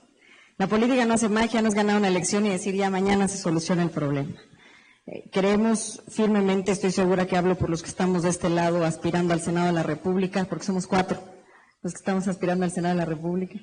Y la verdad es que sí debo decir que para mí lo más importante para que el gobierno funcione es que la sociedad se involucre, que vean a sus candidatos o que vean a parte del gobierno o ir a hacer un trámite y lo primero que dicen es, ay no, qué flojera, ¿no? Voy a ir a una oficina de gobierno, ay no, otra vez, me toca ir a enfrentar al gobierno, no, sino ser aliados, y para eso también hay un poco que romper estereotipos, pero romper inercias y resistencias yo creo que es lo más complicado que tenemos. Tanto de este lado, lo digo, como joven fui presidenta municipal de 25 años y la verdad es que no es nada sencillo, nadar contracorriente. Lo que sí es cierto es que necesitamos a muchos más involucrados en el gobierno, a muchos más jóvenes interesados en la solución y no solo en la comodidad de la crítica, porque está todo dar la comodidad de la crítica, pero pasar a la acción y sumarse a hacer la diferencia es lo que verdaderamente puede hacer la diferencia. Porque podemos tener, ya lo dijo Jimena, la mejor legislación y tener las mejores reformas, pero de nada sirve si no tenemos servidores públicos y personas comprometidas con el servicio. Muchas gracias. Para cerrar este primer bloque de preguntas, Ivonne Lino pregunta a Miguel Ángel Osorio, ¿qué faltó en este sexenio para convocar a una mayor participación social en la prevención de la violencia y la delincuencia? Miren, tuvimos un gran programa de la prevención de la violencia en el país. Y tal vez lo que nos faltó es informarlo de mejor manera. Saben ustedes que este programa está hecho por universidades, por organizaciones de la sociedad civil, la propia UNAM formó un grupo que nos estuvo llevando la evaluación de este programa. Y déjenme decirlo incluso de otra manera, hoy estuvimos en un encuentro de política exitosa en esta materia aquí en Toluca, y el resultado fue muy positivo. Donde antes había pandillas, drogadicción, violencia intrafamiliar, violencia contra las mujeres, hoy son polígonos, colonias, comunidades que están en otra circunstancia totalmente diferente. Hoy a los jóvenes que se drogaban se les atiende, no se les criminaliza. Hoy a la violencia que se generaba en las casas se llegó a platicar a cada hogar para ver dónde se rompió el tejido social y cómo restablecer la convivencia, cómo se generaba el interés por el vecino, por los que forman parte del entorno de la comunidad. Y logramos y tenemos ejemplos muy buenos desde Durango hasta el Estado de México, hasta Yucatán. Yo lo que creo es que es un gran programa, fue un gran programa, existe este programa. Creo que no debemos de pensar que solamente el tema de seguridad se va a arreglar con más policías, con más instituciones de seguridad, con más patrullas. Sí es un tema muy importante, hay que enfrentar lo que estamos viviendo, pero tenemos que apostarle a la prevención del delito. Y créanme, es uno de los mejores programas, por lo menos personalmente me siento muy satisfecho de él y conste que lo digo, no lo hicimos nosotros, lo hizo la propia sociedad. Gracias.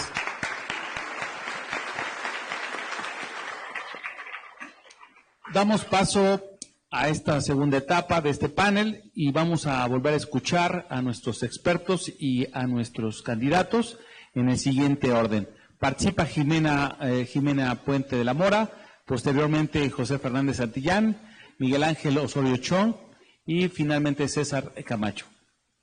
Muchas gracias. Sí, muchas gracias. Solamente que va a ser un gran reto trabajar en el Congreso de la Unión con todas estas propuestas para cristalizarlas, para materializarlas, para llegar también a la simplificación administrativa, que creo, Alejandra, es un tema por ahí pendiente, que no nos dé flojera acudir a hacer un trámite, sino que sean ágiles, que sean oportunos, que sean transparentes, que podamos utilizar también mayores herramientas tecnológicas y comentar lo que me parece una responsabilidad para todas y para todos en nuestro país. Estamos todas y todos los mexicanos ante una disyuntiva muy importante. Saber qué rumbo le queremos dar a nuestro México, qué rumbo le queremos dar hacia el futuro. Aquí tenemos a candidata y candidatos con una gran experiencia probada y con un gran sentido de responsabilidad y amor por México. Me parece que no solamente en iniciativas en el legislativo, que va a estar precisamente en la cristalización de continuar con la transparencia de nuestro país, de continuar fortaleciendo y poniendo en práctica efectivamente lo que el licenciado Osorio Chong mencionó, ese compromiso que hizo ante todos nosotros de el cumplimiento de las instituciones en nuestro sistema para el combate a la corrupción. Y me parece que como ciudadanas y ciudadanos tenemos que asumir esa responsabilidad, que el combate nos toca a todas y a todos, en nuestro ámbito, como ciudadanos, como autoridades y también en el sector privado. Podemos hacer de nuestro país un país mejor, reflexionemos nuestras acciones y tomemos la mejor decisión. Muy emocionada de estar en este conversatorio con todas y todos ustedes y sobre todo reiterar esta invitación para lograr un Congreso abierto. Un Congreso donde se legitime ante la participación, no solamente una vez de la ciudadanía, no solamente con las propuestas, sino constantemente también en la evaluación de la implementación de esas políticas públicas y bueno, pues deseándoles muchos éxitos de verdad en este camino al Senado de la República y con un gran compromiso también por nuestro país. Muchas gracias.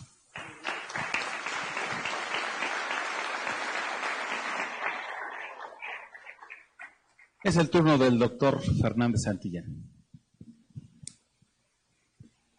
Muchas gracias. Ustedes saben que Porfirio Díaz, se dice, gobernó ininterrumpidamente de 1876 a 1910. En 1911, cuando vio que ya no podía hacer nada, agarró el Ipiranga y se fue del país.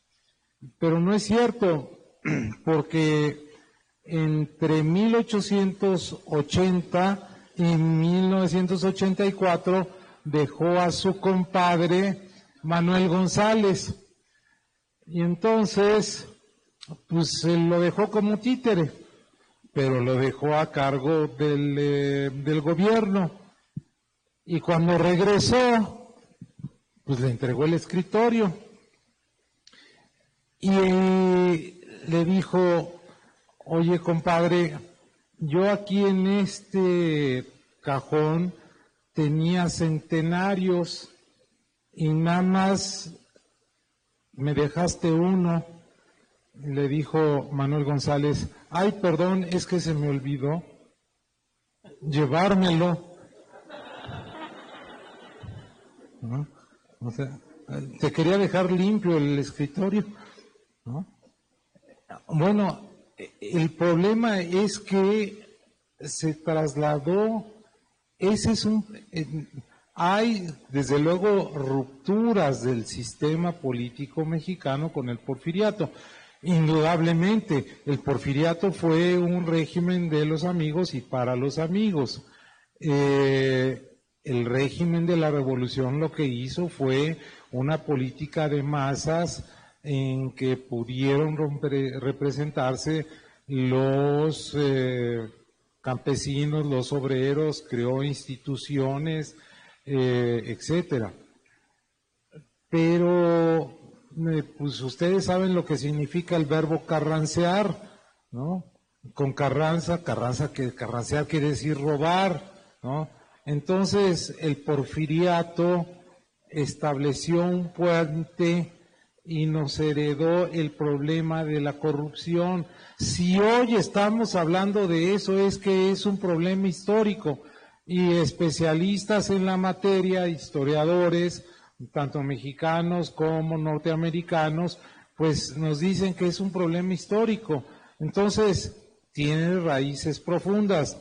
Decía yo en mi primera intervención, es un problema endémico, entonces no es tan sencillo porque se ha vuelto una costumbre.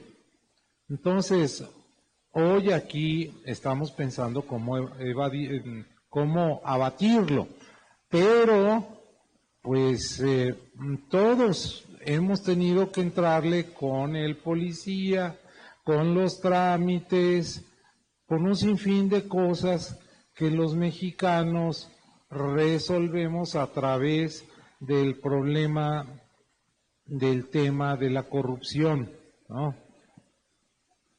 ¿Cómo combatirla? Primero, simplificando los trámites. Eso es bien importante. Si antes los pasaportes se hacían o los sacabas por la vía chueca, ahora hacerlos más expeditos. El asunto de las licencias, lo sacas más rápido hoy y no tienes que pagar mordida por esos. El asunto está en el tránsito, ¿no? Oiga, no se lleve mi coche porque, bueno, pues es que la grúa ya lo fotografió. No, pues prefiero pagarle a usted, ¿qué tal si nos quedamos en 300 pesos y no se lleva mi coche? Bueno, esa es la realidad, esa es lo que vivimos, no estoy diciendo cuentos.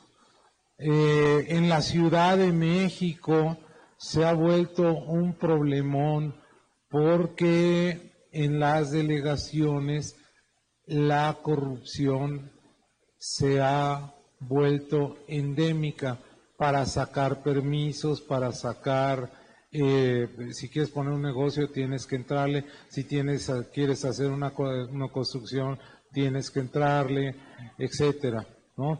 Por eso el PRD está en serios problemas en la Ciudad de México. Es decir, lo que durante muchos años se le achacó al PRI, resulta que hoy es un mal, como lo ha dicho el licenciado Miguel Ángel Osorio Chong, es un mal que se extiende en todos los partidos políticos. Simplemente el exgobernador de Sonora, Guillermo Padres, bueno, pues hizo de Sonora un verdadero y propio latifundio.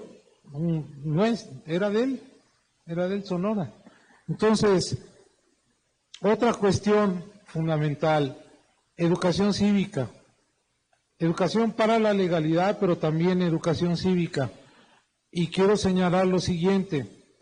Hay muchos estados en la República donde los institutos electorales se llamaban Instituto Electoral y de Participación Ciudadana, y se daban muchos cursos, muchas vinculaciones con las distintas organizaciones, y eso lo controlaba y lo organizaba el IFE. Bueno, pues resulta que a la hora de la reforma electoral se le quita la función de la educación cívica al IFE y se le da a los estados. Entonces hoy una es la educación cívica que se da en Yucatán y otra la que se da en Sinaloa. Esa es una aberración, se tiene que corregir. Otra cuestión, cuando manejamos el concepto sociedad civil, aguas, que así como en la política hay demagogos y charlatanes, también en la sociedad civil, y lo digo abiertamente, hay demagogos y charlatanes, y que han hecho dinero al amparo de presentarse como representantes de los ciudadanos, cuando no lo son, pero es una forma muy fácil de pegarle al gobierno y recibir dinero, como los becerros que toman leche y le pegan de topes a la pobre vaca. Bueno, otra cuestión. Miren, me preocupa que en estos días, creo que fue ayer o antier, en Ciudad Guzmán, una punta de vándalos agarró a golpes a unos marinos que iban a cuidar el orden. Los marinos se portaron gallardamente y no soltaron balazos, no golpearon a la gente. Pero esta gente, aparte de golpearlos, dejó inscritos Cártel Jalisco Nueva Generación. O sea, hay gente que ya está del lado de los cárteles. Es una especie de narcopopulismo. Eso es gravísimo, porque se está dando en varias partes de la República que la sociedad está del lado de los narcos. Eso es gravísimo, porque eso es lo que pasó en Colombia y tardó mucho tiempo en reeducar a la gente. ¿Se puede? Claro que sí. En Italia se pudo revertir ese proceso degenerativo, pero no dejemos que nos suceda. O sea, hay que romper con los círculos viciosos y hay que crear círculos virtuosos, ganarle terreno a la delincuencia y ganar esos espacios públicos para nuestra convivencia civilizada. Eso es todo.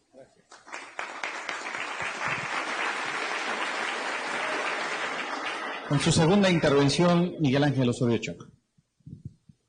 Aprovecho para agradecer nuevamente esta invitación, tener el honor de estar en esta gran institución, casi ya 200 años. Me da mucho gusto nuevamente que estén tantos jóvenes de esta gran universidad autónoma del Estado de México. Y aprovecho la presencia de ustedes para decirles efectivamente, como se ha venido comentando, que ustedes son parte fundamental de lo que va a ser el resultado del 1 de julio. Y más que hablarles de las propuestas que pudiéramos llevar al Poder Legislativo, yo lo que quisiera invitarles es un acto de reflexión profundo. Que ustedes que estudian ciencias políticas, la mayoría, y sociales, puedan ver cómo se ha ido construyendo nuestro país. Cómo con el esfuerzo de sus padres, de sus abuelos, de muchas generaciones hemos ido avanzando. Con todos estos problemas que el doctor Fernández nos decía, de gobiernos corruptos, de gobiernos que se manejaban de manera siempre al margen de la ley, pero con todo eso la sociedad ha podido avanzar y avanzar y avanzar. Somos una gran nación. Pero cuando hoy en este proceso electoral alguien se presenta, o algunos se presentan y dicen, voy a reinventar el país, voy a modificar de la noche a la mañana las cosas y encontraremos entonces que todos vamos a tener dinero, todos vamos a tener calles pavimentadas, agua potable, drenajes, electrificaciones, con un desconocimiento absoluto o con una demagogia que quiere llegar a lo profundo del pensamiento y del corazón de las gentes, engañarlas sabiendo que eso no se puede lograr. ¿Es de verdad para preocuparse que se piense que se puede reinventar? Yo creo que hay que fortalecer lo que tenemos. Por ejemplo, la propuesta que decía Jimena o el doctor Fernández respecto al civismo, yo creo que el civismo debe de estar, la materia, tiene que estar desde que entras a la escuela y si pasas hasta que seas universitario, hasta que tengas la licenciatura, y si vuelves a ir por una maestría, un doctorado, tiene que estar la carrera, tiene que estar la materia. Eso yo creo que nos va a ayudar mucho como sociedad. Pero son cosas que sí se pueden hacer. Pero caer en las mentiras que de una manera sistemática se están haciendo hoy por solo la ambición del poder, creyendo que se puede engañar a todas y a todos, estamos corriendo un gran riesgo. Decía el doctor Fernández, Venezuela ya pasó por este proceso. Pero Venezuela, ¿cómo pudo engañar tanto tiempo a su población? Repartiendo mucho dinero. Tenía un bono petrolero, tenía mucho petróleo y le permitió aguantar siguiendo repartiendo. Hoy no hay petróleo, hoy hay mucho billete, mucho, pero no hay artículos para comprar. Y no los hay por gobiernos populistas, gobiernos que se dedicaron a repartir el recurso de una gran nación que podía ser hoy una potencia mundial. Yo les llamo a la reflexión, al entender que para que las cosas caminen, hay que organizarnos, hay que participar, hay que enterarnos. No podemos estar reinventando nuestro país cada 6 años. Tenemos que seguir fortaleciendo instituciones y tenemos que saber escuchar y hacer cada día más gobierno con la participación de los jóvenes, con la participación de la sociedad civil. Hablarnos de frente, sancionar a quien incumpla la ley y darle oportunidad a quien haga bien las cosas. Yo les agradezco mucho su atención a todos. Bien. Toca el turno al doctor César Camacho. Quiero brevemente también resumir su ficha curricular. Él es licenciado en Derecho por la Universidad Autónoma del Estado de México, maestro y doctor en Derecho por la UNAM. Fue presidente municipal de Metepec y gobernador del Estado de México, y en el ámbito legislativo se ha desempeñado como senador y diputado. Tiene el uso de la palabra. Gracias, estimado Marco. Pues estoy muy contento y muy agradecido con ustedes por el tiempo que nos han regalado, por quienes a través de las redes sociales se hacen presentes y en una posición proactiva participan también en este foro. Gracias a la Facultad de Ciencias Políticas, que también es mi facultad, y a su director, gracias al Instituto de Administración Pública del Estado de México, sin duda el mejor Instituto de Administración Pública de todos los estados del país. Soy un convencido que la Constitución es la expresión jurídica del poder democrático. Denme oportunidad de explicarlo. Se han ensayado muchísimos conceptos de la Constitución, este es uno más. Porque el poder democrático no solo entraña asumir una responsabilidad pública por la vía electoral, legítima, correcta, mayoritaria, sino ejercerlo en forma democrática. Y ejercer democráticamente el poder es someterse a la Constitución, someterse a la ley y entender que también hoy uno de los signos de los tiempos en política es la redistribución del poder. Me explico porque durante muchos años en este país, y en ello no me voy a ocupar mayormente, durante mucho tiempo hubo un verticalismo en el ejercicio del poder en el que entre los ámbitos de gobierno el gran actor era la federación y de entre los poderes el gran poder era el ejecutivo. Las condiciones del entorno, las de dentro y de fuera, nos obligan a que haya una redistribución del poder para que éste se equilibre. Y en ese orden de ideas debe haber en lo horizontal un mayor diálogo entre poderes. Pero uno de los tres tiene funciones perfectamente definidas por la Constitución y las leyes, que es el Poder Judicial, al que, por cierto, en 1994 le dotamos en la Constitución de un par de mecanismos para cuidar el apego de todas las autoridades a la Constitución, las controversias constitucionales y las acciones de inconstitucionalidad. Pero estas están sujetas a normas, diríamos, rígidas, tasadas, no es sencillo moverse. Pero los dos poderes que sí tienen márgenes de maniobra más amplios, que ejercen el quehacer público con mayor flexibilidad, son el legislativo y el ejecutivo. No es buena idea que el legislativo frene indiscriminadamente al ejecutivo, pero sí me parece una buena idea que pondere, que considere, que equilibre, que evite excesos en el ejercicio de un poder que, según se dice, como un juego de palabras, el poder per se puede corromper, pero el poder absoluto puede corromper absolutamente. Para eso es justamente la división de poderes llevadas al ámbito de lo federal, para que haya un diálogo republicano entre ellos. Y, por ejemplo, me parece que nos perdimos de mucho cuando quitamos de la Constitución la obligación del presidente de estar cerca del Congreso. No solo de ir a rendir el informe, sino de tener una relación permanente, de diálogo fecundo, de entendimiento claro, en una actitud de respeto republicano y no como degeneró el informe de gobierno en una jornada de gritos y sombrerazos, de monólogos sucesivos y de nulo acuerdo. Me parece que esa no es muy buena idea. Creo que también hay que facultar al Congreso a efecto de formular señalamientos que entrañen el fincamiento de alguna responsabilidad fundamentalmente política a quienes trabajan en el Ejecutivo Federal. Hoy, por ejemplo, el Plan Nacional de Desarrollo, que hace 30 años, poco más de 30 años, se estableció como una obligación del Ejecutivo, el Congreso, la Cámara, solo da una opinión, cuando el Congreso, me parece, tiene que eventualmente ratificar el plan de desarrollo. Es decir, no solamente opinar, porque la opinión es absolutamente no vinculante. Dos cosas más en este orden de cosas.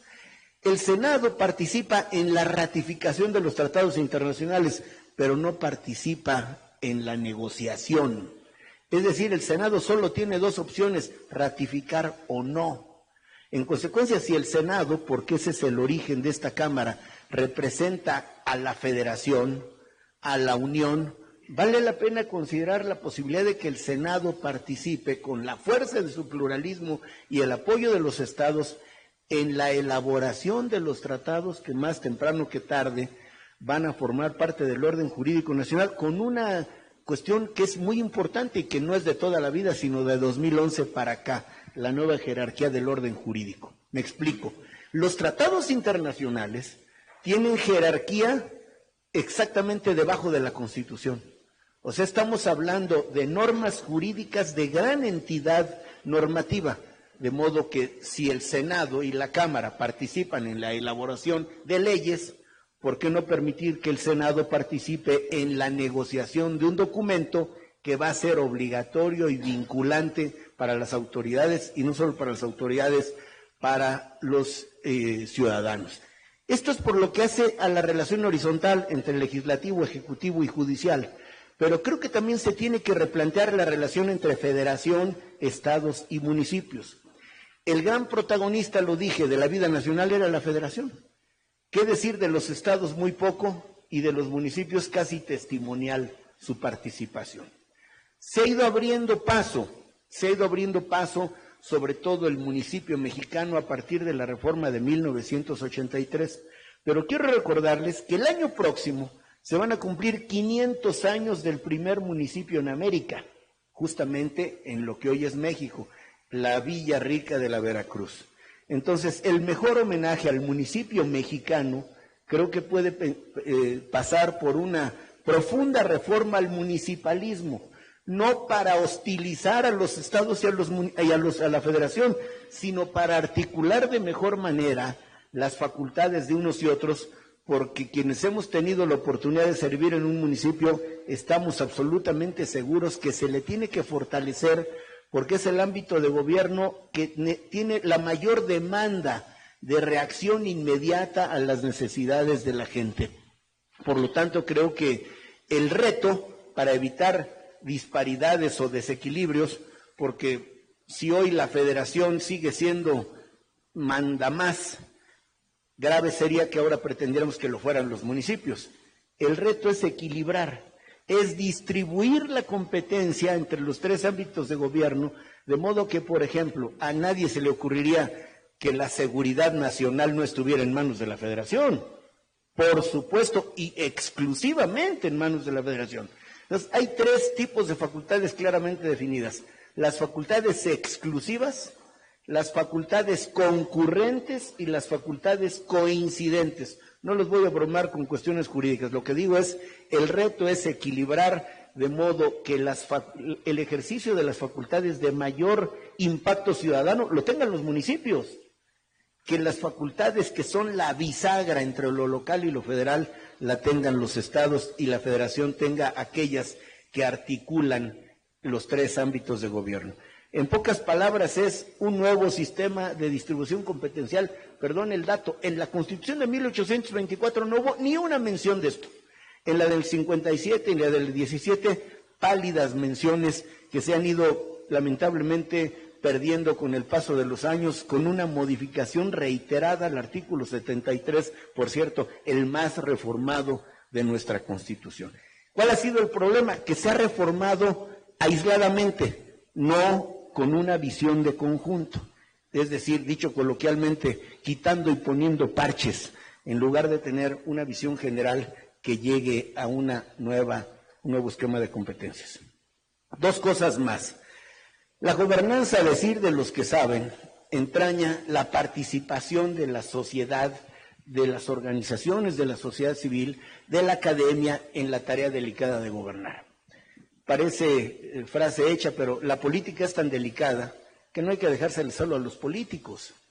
Este tipo de foros y los mecanismos permanentes de participación ciudadana son indispensables para lograr una buena gobernanza. Tiene que ver, por ejemplo, ya se dijo aquí, con el auspicio de los consejos ciudadanos, sin con ello abdicar de la responsabilidad que es pública, sin trasladarle la responsabilidad a quienes de buena fe participan, proponen y promueven. Para terminar, dos cosas para terminar. La administración pública muestra urgentes necesidades. Lo primero que yo querría sugerir es subrayar el imperio del Estado de Derecho. Los estados más avanzados, los estados democráticos, son estados, sólidos estados de derecho. Los primeros que tenemos que someternos al imperio de la ley somos los que hacemos la ley, por elemental congruencia. Por lo tanto, me parece importante que en este orden de ideas haya llaneza, ya aquí se dijo, sencillez, prontitud, permanente tarea de mejora regulatoria para que no sea una maraña legislativa. A veces, en algún momento parecía broma y acabó siendo muy serio. Yo me atrevo a decir que ni el mejor legislador de este país sabe cuántas leyes están en vigor. No lo sabemos. Es decir, hay leyes que tienen vigor jurídico, vigor formal, pero no sirven para nada. Esas leyes hay que sacarlas del orden jurídico, hay que abrogarlas. Y las leyes son obra humana y hay que estar en permanente estado de revisión a fin de que no se queden atrás. Junto con esto, me atrevo a poner sobre la mesa la reivindicación del servicio público. Recuerdo muy bien que una reforma en el 83 quitó de la Constitución la diferencia entre empleado y funcionario público. Así era. Y todos somos servidores públicos, independientemente que trabajemos en el judicial, en el legislativo, en el ejecutivo. Me parece muy afortunado. Es decir, la reivindicación tiene que ser la recuperación del orgullo por ser servidor público, de que no sea una opción que es la última cuando uno busca una oportunidad de trabajo.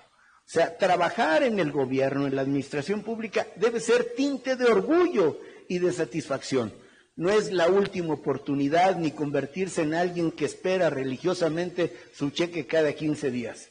Tiene que imbuirse de un verdadero espíritu de servicio, porque luego se nos olvida que aún los servidores públicos, parece una obviedad, somos ciudadanos. Y si estamos tras una barandilla, debemos acordarnos que con qué tipo de actitud nos debe tratar el agente de tránsito. Es decir, allí somos servidores públicos, pero ante el agente de tránsito, él es el servidor público y nosotros somos el ciudadano. Tratemos a la gente en nuestra condición de servicio de servidores públicos como nos gustaría ser tratados en nuestra condición genérica de ciudadanos. Y para terminar, la transparencia y la fiscalización le imprimieron calidad a la representación política. Es decir, el hecho de que ejerzamos cargos políticos en virtud de un mandato popular es correcto, es legal, es legítimo. Pero cuando se hace sabedores de que nos desempeñamos en una vitrina, en un escaparate, las cosas cambian. Un elemento que ha impreso fuerza a la rendición de cuentas es la transparencia, justamente. Y yo creo, porque oigo mucho, que algunos consideran el fenómeno de la corrupción como expresión de fatalismo. O sea, es así y así seguirá siendo de por vida. Me parece gravísimo bajar los brazos y considerar que es un fenómeno endémico, que es un asunto irreversible. Claro que se puede revertir. Y la primera instancia de reversión es hacer conciencia, cada uno, del daño terrible, porque mella la convivencia social. Donde quiera es grave, pero cuando la corrupción aparece en el ámbito del servicio público, se multiplica la gravedad. En consecuencia, todo aquello que podamos hacer para fortalecer un sistema nacional anticorrupción que ya está diseñado, está prácticamente completo, el entramado jurídico y el institucional lo voy a decir porque no me la puedo aguantar, y la mezquindad de algunos partidos políticos ha sido la que no ha permitido que se concrete, que se nombre a las personas, que se pueda poner en operación un sistema diseñado con inteligencia y creado con responsabilidad política, y lo digo con claridad, cuya creación no corresponde a un solo partido político. La creación corresponde a muchos y es una buena muestra de que la política puede ser totalmente eficaz. Creo que una nota en este ámbito que tiene que ver con la Cámara, hay que rediseñar el formato de juicio político. Lo digo con claridad, casi cinismo. El trámite para juicio político está hecho de modo que no se usa nunca. Es tan complicado, son tantos los recovecos que hay que por los que hay que transitar para llevar algo a juicio político, que uno en la etapa 38 de la primera fase desiste de hacerlo. Es decir, el juicio político es una sanción política. Es porque diríamos que la gravedad del peso del juicio político es que es una sanción ética política que a la persona enjuiciada la hace prácticamente terminar su vida política, que no impide el fincamiento de responsabilidades de orden administrativo, de orden penal. Lo que quiero decir es que todos estos trámites a cargo de la Cámara de Diputados, y créanme que los conozco, están hechos para no llevarse a cabo. Hay que depurarlos, hay que hacer que se conviertan en instrumentos ágiles, porque al final son vehículo para la transparencia y para la rendición de cuentas. Yo termino expresando absoluta gratitud, como dije primero, a ustedes, a la facultad y a mis amigas y amigos panelistas. Gracias a Jimena, que es no solo una experta en estos temas, sino una mujer que ha hecho de esto causa de vida no solo institucional, sino personal. Gracias a Pepe, antiguo amigo profesor, que es alguien con una sólida formación académica, pero perfectamente aterrizado en la realidad. Gracias a Fernando Alberto, que estos y otros son sus temas, porque lo que desea es un gobierno eficaz y él insiste mucho en el rediseño de la administración pública de ese tamaño. Gracias a Mauricio Valdés, que ha sido alguien que ha estudiado estos fenómenos, ha escrito sobre ellos, pero también los ha llevado a la práctica en sus ámbitos de responsabilidad como presidente municipal, diputado, senador y ahora brillante presidente del Instituto de Administración Pública. Gracias a mi amiga querida y respetada y admirada Ale del Moral, que es una mujer afanosa, que sabe de esto porque lo practica y convierte los retos en oportunidades, y a mi muy respetado, querido y admirado amigo Miguel Ángel Osorio, que para mí es un referente no solo de la política nacional, sino de la amistad franca y del servicio a la patria. Gracias, querido Miguel. Gracias a todos. Gracias. Pues no nos resta más que agradecer a los expertos y los candidatos al Senado su presencia en estos encuentros universitarios. Muy buena tarde, por su presencia. Buena tarde.